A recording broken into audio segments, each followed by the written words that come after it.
During the pandemic, I was so intentional about trying to repair the friendships that I was responsible for breaking. Writer and professor Kiese Laymon. And asking those people if I was a bad friend or I was betrayed their friendship, or like asking people, what would a reparation of this friendship look like?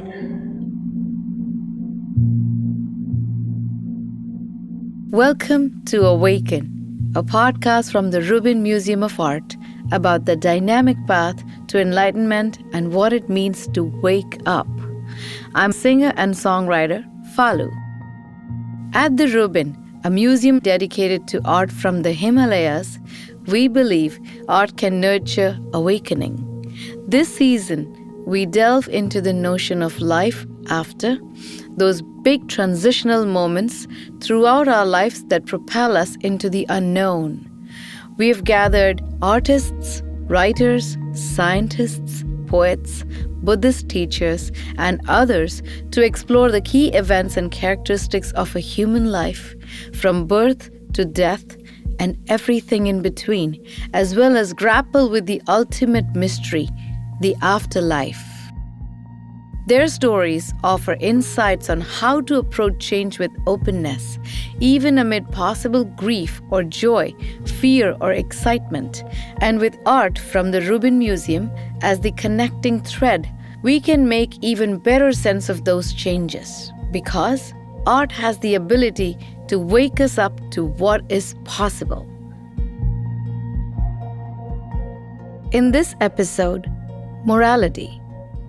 Morality is a tough one to describe, but in some ways, like Kiese is alluding to, it comes down to taking responsibility and how those tests of our morality, of our character, wakes us up to new ways of thinking, being, and relating to one another in the world.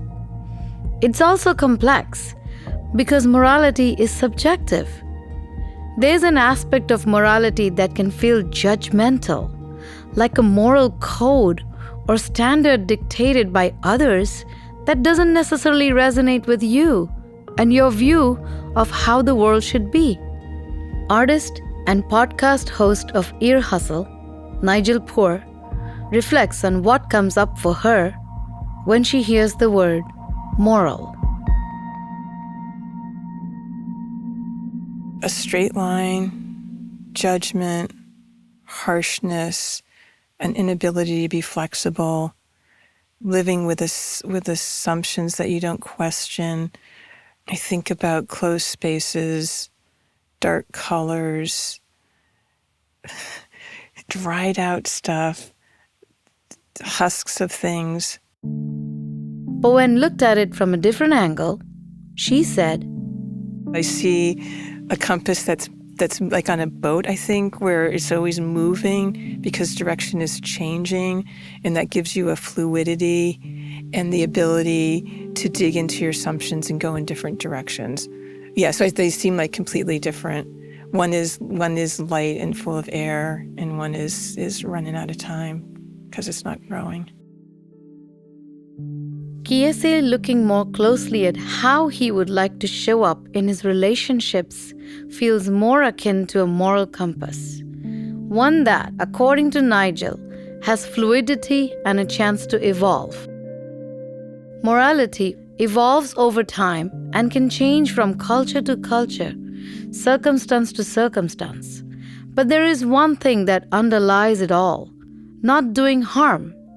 Highly respected Tibetan Buddhist meditation teacher and author, Yongey Mingyur Rinpoche.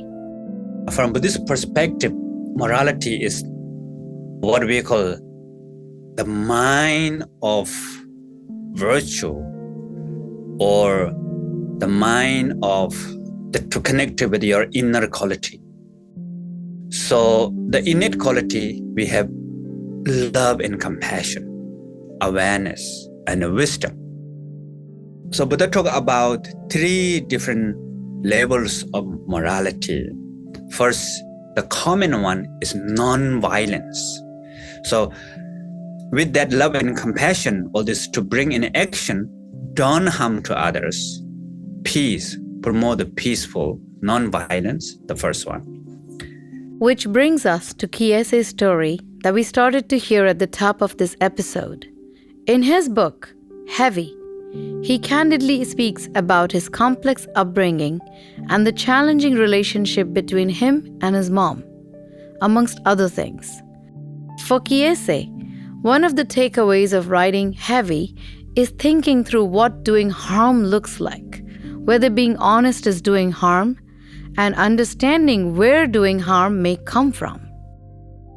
If, for example, you really hurt someone or made a period in their life harder than it should have been, and that person might be like, I really want to talk to you because I don't think you did anything to fuck up our friendship, but I know I did. And so the harder question for me is often when people are like, and this has only happened to me once in my life, when somebody's like, what can I do to repair the harm that I did in your life?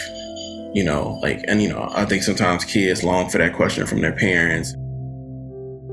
And Kiese certainly longed for that from his mom. So although the path to getting there may have been hard, even hurtful, the intention, the love, was very much a driving force.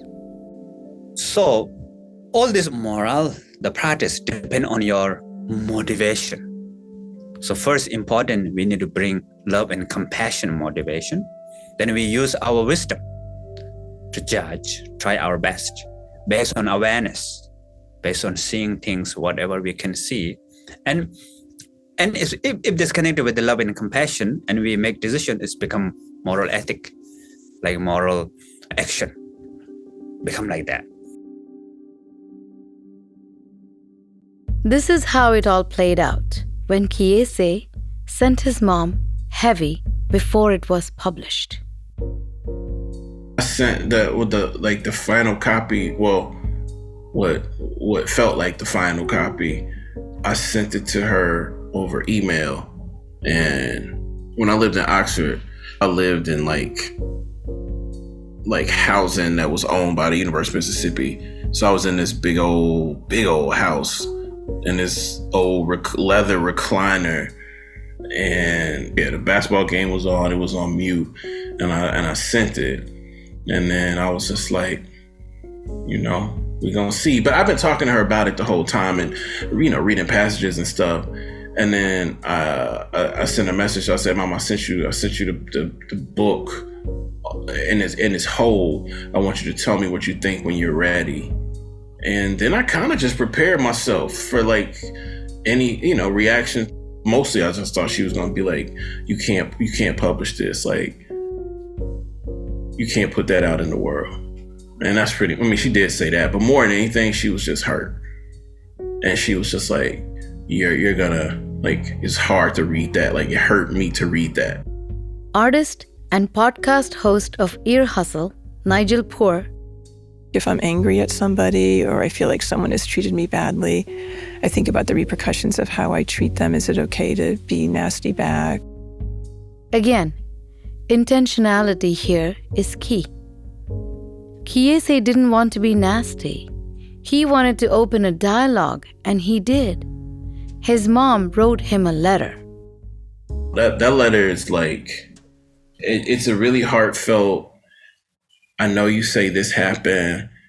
I'm not going to say that what you felt didn't happen, but I am going to say that I didn't intend to do it, but because you felt it, I'm sorry. That's one of those letters. You know what I'm saying? And I think because we get apologies so rarely from people who really hurt us or harm us, but she's not going to publicly. My mom's not going to publicly. I mean, I think what it would take to write an apology, my mother could never do in public. And most people can't. Because we all make mistakes. We all mess up. We all make decisions that maybe looking back, we would do differently. But when we take responsibility for those, we are checking in with that moral compass and adjusting. And I actually believe that it's in those moments that relationships can really deepen. The moments where someone comes to you and bravely shares that something you did hurt them.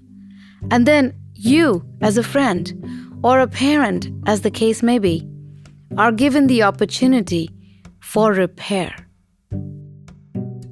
Of course, sometimes we make mistakes and we sometimes confuse. Nobody's perfect, but we learn from our own mistakes. We learn from obstacles. We learn from problems. So that is keeps the moral continue to develop. Meditation teacher and author Spring Washam had a good intention when she stole a gold necklace, a mistake she fully acknowledges. When I was 13, I definitely, got caught shoplifting. And, now that I think about it, it was on Valentine's Day. And I was really inspired to get something for my boyfriend at the time. We had been, talking about Valentine's Day, and then I had no money, of course. And so I wanted to get him a gold necklace. And I had a friend that was kind of an expert at shoplifting and really talked me into it. It wasn't a hard sell, but still I hadn't thought of it. Like, I could go in and just grab something. There's two ways to make bad choices, quote unquote, within the legal system. Neuroscientist Dr. Kate Tai. You either have a different sort of value system that's governing your decision-making process, or you made an impulsive decision that you regret, right? Those are the kind of the two ways. Either I did a crime that I felt justified in whatever value system that I have, or the impulse. And those two things are very different. So following a different value system is very, very different than having an impulsive, behavioral action that is regrettable and, and that you would yourself feel as an error.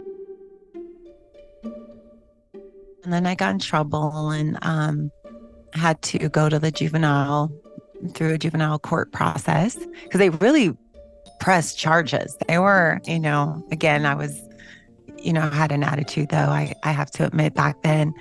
But I ended up doing community service at Glide Church. And I remember my mother thinking that was going to be this terrible punishment. I'd have to clean the kitchen and, work on every Saturday. It was like 8 weeks. I had to do all this community work. But it ended up being such a powerful experience. I loved it. I absolutely loved it. In Buddhism, one of the 5 moral precepts is avoid stealing or taking what is not yours. When you do so, you are harming others. Buddhist teacher Yongey Mingyur Rinpoche says morality is not just don't harm to others, try your best to help everyone. And the community service gave Spring a chance to do just that. I remember at the end of my service there, I was crying. I didn't want to leave. I thought it was, it touched me deeply, the service and the compassion and serving people in the kitchen and doing this meal offering. She was transformed.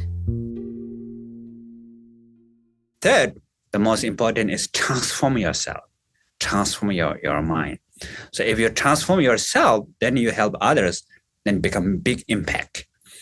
So these 3 is the essence of the morale.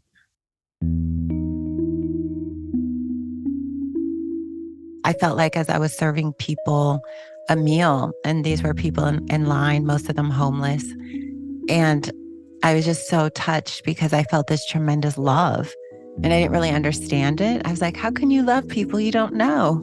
I remember having that thought, and it was just like, I want them to be happy, and I feel sad that they're in this line. I do feel like that was a doorway in some part of my consciousness and in my heart that I really care about people who are suffering. And I felt my heart so deeply. So I think it was just deep seeds were planted at that age. And then later I saw where that would grow in me, this compassion and this desire to alleviate pain. So that amoral decision led to something profoundly moral. And morals aren't necessarily something we're born with. We learn what's right and what's wrong. It's part of the process of growing up. Neuroscientist Dr. Kate Tai. To even be able to,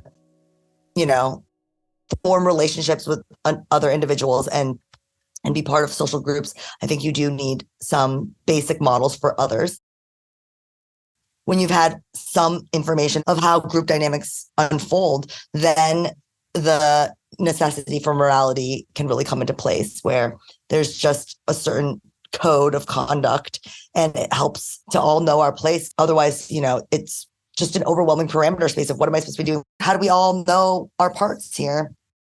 Any sort of system, it can be morality, it can be a legal system, it can be whatever assigned roles. There's going to be this tension between the order that it brings and also like the lack of autonomy that it imposes. I think the reason ethics and morals exist is to simplify so that it's not random chance what every other animal is going to do. And you can better make predictions about what an animal is going to do based on past interactions. I think it's super important. We need to know which individuals in the group can we predict their behaviors. And if your behavior is really unpredictable to others, it's like difficult to interact with you. So these are things that kind of have evolved out of necessity and efficiency. But what happens when you're placed into an environment that is less familiar to you, where the dynamics are different than what you normally engage with? In those situations, you're given a chance to question. Unfortunately, people forget that you can't really know what your morals are until they're tested. And so a lot of people think they know what they would do, but how do you know unless you're in a situation that calls into deep investigation of what you think is right and wrong?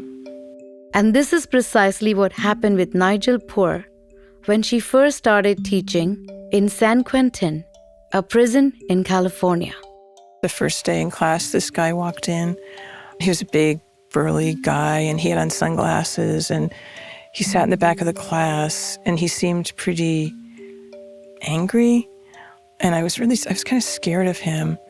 And then once we started talking about photography, a couple weeks later, he changed, and all of a sudden I saw him in a very different way because the way he communicated about photography, and he became one of my best students. And later he told me he was really in a lot of pain that first class, that he had some surgery and he wasn't getting pain meds. And so what I read, because I was in prison, I read is like this angry guy who doesn't want to be here was really someone reacting to pain. And we're still friends. He's gotten out of prison. He's one of my favorite writers about photography. Maybe first important is we try to understand maybe that person having emergency, who knows? Maybe that person doesn't see you. Maybe that person really mean, maybe try to do that. So many different factors, so many cause conditions. So we have to bring awareness. And maybe we can talk to that person to have, maybe to understand what the person is coming from. So when we bring more awareness into that and connect with the loving kindness, compassion to learn, to grow wisdom, a lot of problems are solved. When I think about morals shifting, I think about opening up your idea of what somebody does. And I don't know if this is a negative trait I have. I'm not sure, because I wonder if my morals are too fluid. I can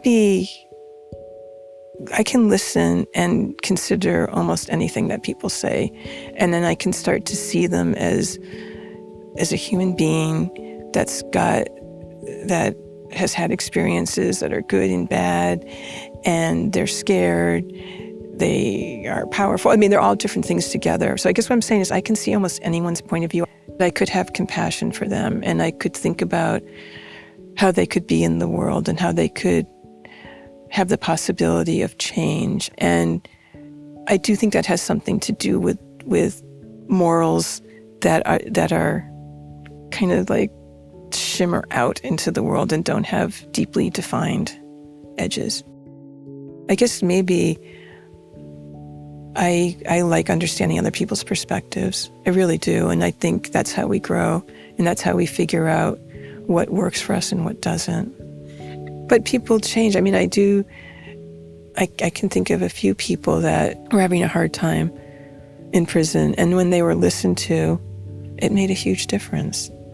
I think listening to people and really caring about what they have to say is an act of love.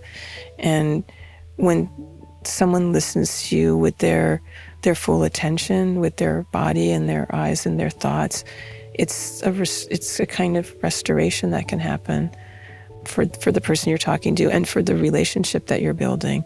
And I think that's a kind of caring about other people's stories, I think, is a kind of morality more people should have. What we call our love and compassion always need to connect with the wisdom. Only love and compassion cannot save the world. We need to bring together with the wisdom and awareness these two things together. So of course, when we practice this in the reality, what we call 4 activities: peaceful, non-violence, enhancement, enrichment, something, develop, and magnetizing, meaning like role model, source of inspirational heart-to-heart connection.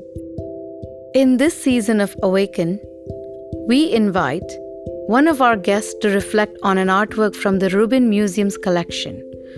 For morality, Nigel Poor looked at a painting of Shakyamuni Buddha that depicts stories of the Buddha in his previous lives. On his path to enlightenment, the Buddha lived many lives, learning from each one and gaining merit from virtuous acts. We only have this one life, and we will inevitably slip up. But if we can keep learning from our mistakes, there is opportunity to become better versions of ourselves. Here, Nigel offers her perspective on this painting. When I look at this, what I see are all these little homes. And I imagine in each home, there's a different conversation happening or some kind of lesson. And although it looks like similar places, I just think each one is a little universe, and some are above ground and some are below ground. And what unites them is that there's a center figure in each home that I think is sharing a lesson. So I think this is like seeing inside somebody's mind, and inside the mind, the interior mind, there's a possibility of many things happening. And so for me, this is a picture about change and growth and possibility and knowing and unknowing at the same time. I also see a lot of doors. And so to me, a door is always about change. So I think this is an image about growth and change. That's what I see. People always ask you if you could have a superpower, what it would be. What I want is a key that can open any door. And I imagine when I'm in a city, I can open up any door and go in and see what's happening inside this building. And so this painting makes me think about it because there's no closed off spaces. It's like every building has a transparent wall. And so it's like I have that key now, and I can walk into any of these spaces and see what's happening. Nigel sees the opportunity for transformation in the painting. It comes back to what she was saying at the beginning of this episode, that morality can be a compass, and it changes based on the direction you're standing in. Of course, there are those who impose their ideas of morality onto others, and it ends up causing harm. But allowing our morals to evolve might just make room for more openness, and perhaps even understanding, empathy, and kindness. Writer and editor Haley Nahman, who we heard from in previous episodes, had this reflection on morality.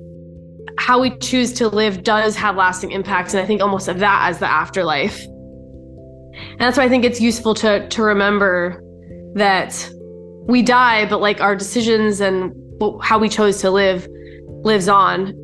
The manifestation of our morals are always in evolution, based on our environment, our experience, and just where we are in life.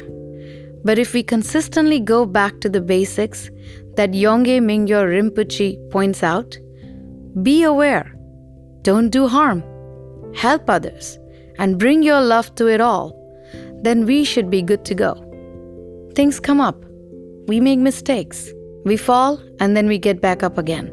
It's not about not making mistakes, not making wrong choices. because we all make mistakes.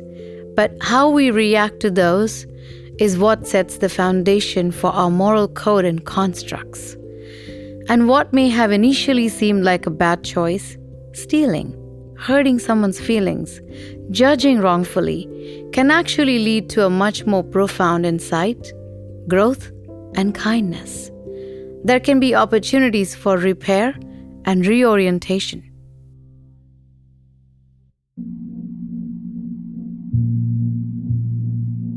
You just heard the voices of Kiese Laymon, Haley Nahman, Nigel Poor, Yongey Mingyur Rinpoche, Dr. K. Tai, Spring Washam, and me, Falu. To see the artwork discussed in this episode, go to rubinmuseum.org/awakenpod. You can continue the conversation by following us on Instagram at Rubin Museum. And if you're enjoying the podcast, leave us a review wherever you listen to podcasts and tell your friends. Awaken Season 3 is an 8-part series from the Rubin Museum.